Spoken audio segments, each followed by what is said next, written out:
From the SEC Media Days, Frangie, Brady Ackerman, and what a pleasure once again, as last year, to bring in Gary Danielson from CBS Sports, who does such a terrific job. But here's the deal. You got the best signage. Yeah, it's great signage, okay? If you got to look good. You got the best budget. Yeah, a lot of people working here. If you're not good, at least look good, Gary. Look, I got one more year of Vernon Gary. And I love Brad and Gary. I remember Brad and Gary. Yeah, okay? I know. But I love Vernon Gary. Is it going to be weird for you? What's this year going to be like for you? I don't know, to tell you the truth. It's going to be tough. Quick story. We had to do an interview about each other separately. So Vern went like Tuesday to this guy and did the interview. I didn't know what he said, right. And then I did mine Wednesday, and he didn't know what I said, and then the article comes out and was like, he was way over here. Like, what? Do these two guys even know each other? And it was like, because my story, but Vern loved it. My story was, I kind of approach my game like maybe a doctor would. When the patient comes in, I want to cover up everything else. I've never been to the Grove. Don't want to go to the Grove. Right. I don't really care. I want to get the game, right here. Yeah. I'm operating on this spot right here. Right. Vern, the tailgating, the fans, everything about it. And what I was talking about is like the 2 hours before the game, I've got maybe 4 friends in my life, that I really have. This guy's got 50 every week. And they all come to the booth and they all hug him and they're all his dearest friend. And I in the article I go, I want to put an ice pick in my eye. So that's what it's like for a guy hugs 50 guys every week. Funny. That's really funny. That is very. That's Vern. He's awesome. That's funny. Is there a game, a call where you guys did together that you'll remember, even not counting this year, but from he got mad at me a lot of times, because Vern holds football in the SEC in high reverence, and I'm trying to correct with a red pen in there. Like that guy didn't step with his right foot, damn it. And he's like, stop, We did a game and I was being very bad. We were doing the Sun Bowl. It was a horrible game. Right. I think it was Pitt versus, I don't know. Was it Oregon State versus Pitt? Right. And the winning was 3-0 Sun Bowl in El Paso, and New Year's Eve. Right. It was like bad game. So I made the play of the game, the holder turning the laces. Right. He hated it. Oh. He was like, that's too irreverent. And I was like, no, but we've been through everything. Yeah. We had the Tebow days. We've seen the drive. We've had Nick. I knew Nick when he was at Michigan State. I knew him at LSU. I've seen him build this program. We felt the intensity of those. The game that I'll never forget when Florida played LSU. Tebow playing down in Baton Rouge that Saturday night. Yeah. Can't remember their defensive end's name. A good big player. Played in the NFL. He said, around the fourth quarter, I didn't give a damn who won the game. I just made sure that guy across me wasn't going to kick my ass. Right. Because it was so physical. That was the 5-4 game. Yeah. The 5 fourth down plays. Yeah. Just watching two teams stand toe-to-toe and just throw haymakers. But we've seen it all. And, Vern's got that trait that people would kill for. He's likable. Yeah.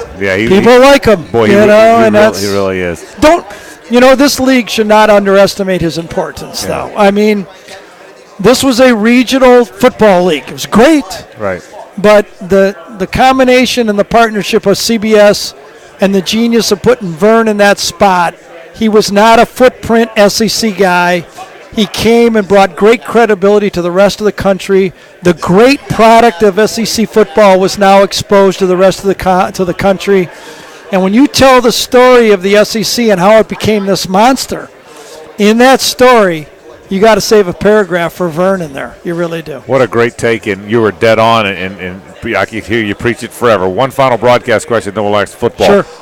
Brad Nessler, who's very good. Maybe he's as good as there is going. And it's going to be a comfortable handoff. The fans know him, they like him, and he's a pro. He's I said before Brad came back, we were together, I think, 4 years at ESPN. I've been very fortunate. My career, and I said this 2 or 3 years ago, I've worked with 3 Hall of Famers. I started off with Brad Nessler. I did 7 years with Brent Musburger, and now I've done 10 years with Vern. That's pretty good. Yeah, now I'm going to get. Years. Yeah, now I'm going to get. 5, 6, 7 more, 10 more years.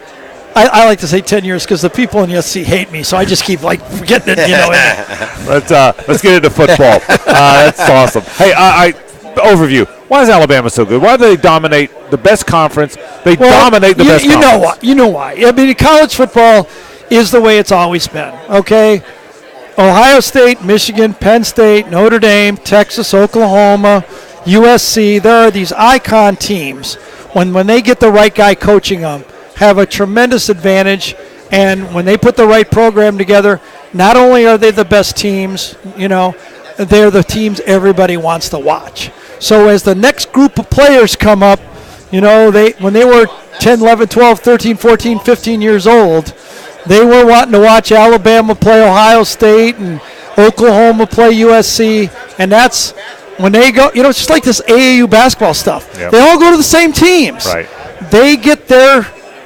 They've arrived when Alabama offers them a scholarship or Ohio State offers them a scholarship, and they got better players. Come on, they got better players. Looking at that, the team that's beaten them 2 years in a row, Ole Miss, maybe doesn't get enough credit for those 2 wins. Sometimes people think they were self-inflicted wounds last year by Alabama. Certainly, they get here tomorrow, as does LSU. Are those the 2 teams you think have the best chance to challenge in the West? Well, you got to in the West, yes, of course. Yeah. I think, I don't know, I have some feel. I don't know why. I just have this feeling that A&M is going to make a comeback this year. Kevin Sumlin's a great leader. They're getting some injured players back. They were bad in defensive tackle last year.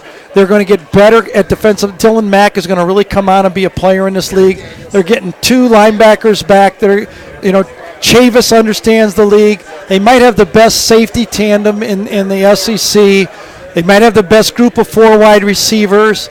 I like the way they're sitting, okay? I really do think they have a chance. It could go bad because the way their season starts, it could go bad. But if they survive Arkansas, I think they could lose to Auburn on the road. Right. But if they beat Arkansas, I watch out for them. But you're right. LSU, obviously, I mean, they're the team that can do it. Here's the thing that I wonder about if LSU hasn't lost. It's a little bit like Tennessee. You mentioned Ole Miss. Ole Miss now believes. When they get in 5 minutes to go in the game, they think we're going to win this thing.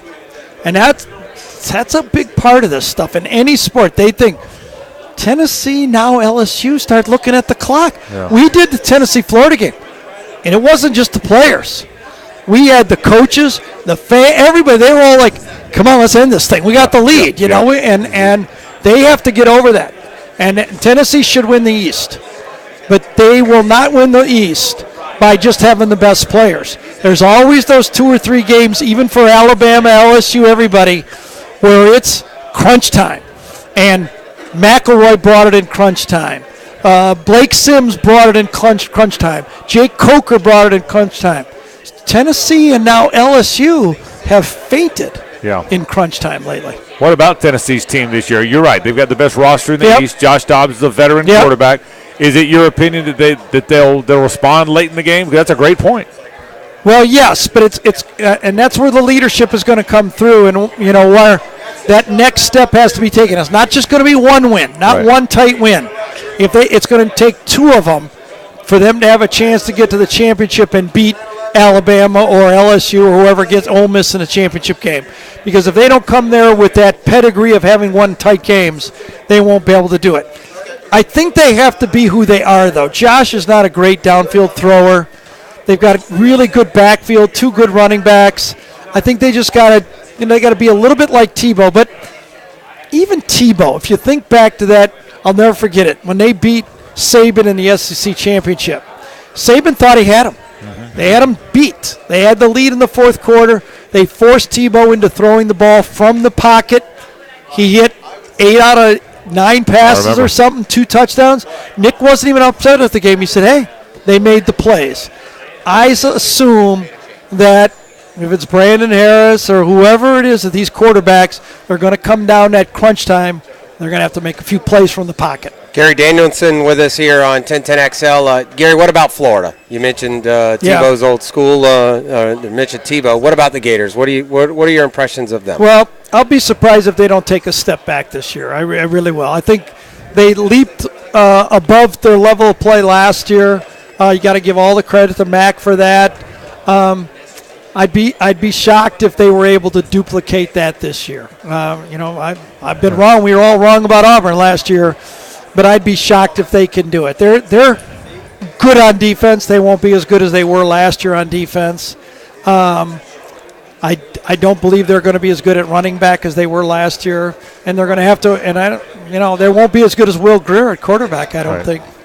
So they won a lot of close games last year. Listen, if Tennessee doesn't beat this Florida team, I don't know when they're going to beat them. You're right. Final thing for you. What about freshman quarterbacks? Jacob Eason got all the attention, but he's never played. Right. They've got a veteran. Do you have an opinion on philosophically I how think that they got goes? to play him. First of all, he's probably going to be a 3-year player. Right. I think they got to put him in there. It's not likely. Listen, we all could be wrong. I keep saying this. Yeah. Chubb's not going to be Chubb this year. Right. Sony Michel is not an every down back. They'd have to probably rely on Holyfield to be their main running back this year. They're weak at wide receiver, Georgia. They're probably a year away. So I got to go with Eason. I got to put him in there, let him play, win your hopefully 8-9 games. Maybe they catch lightning in a bottle like Florida did, but I'm handing them the reins and letting them play. Gary Danielson from CBS. One more year of Vernon Gary. I'm going to watch every game. Hey, thank you. I appreciate Then I'll be the most likable guy. Then you'll be the likable guy. Gary, thanks for stopping by. Gary Danielson.